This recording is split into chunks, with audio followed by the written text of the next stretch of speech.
ఒక్కసారైనా దుర్గాయై నమః అనాలి, లేదా కనీసం దుర్గా అని అనాలి ఒకసారి. అందుకే ప్రత్యేకించి ఆంధ్రదేశంలో ఒకప్పుడు ఇంట పుట్టిన ఆడపిల్లలలో దుర్గానామం లేనటువంటి కుటుంబం ఉండేది కాదు. ప్రతి ఇంట్లోనూ ఒక ఆడపిల్లకి దుర్గా అన్న పేరుతో ఉండేవారు.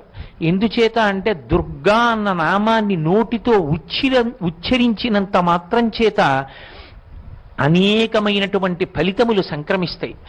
దుర్గా ఈ ఒక్క నామంలో దకారాన్ని ఉచ్చరించడం చేత దైత్యనాశనం అవుతుంది. దైత్యులంటే రాక్షసులు. ఆ రాక్షసులు నశించినటువంటి కారణం చేత మనసులలో ఉద్రేకమైనటువంటి భావనలు, సమాజాన్ని పాడు చెయ్యాలి, సమాజాన్ని వక్రగతిలోకి తీసుకెళ్లాలనేటటువంటి ప్రబోధాలు ఉండవు. ఎందుచేత అంటే మిగిలిన యుగాలకి కలియుగానికి ఒక ప్రధాన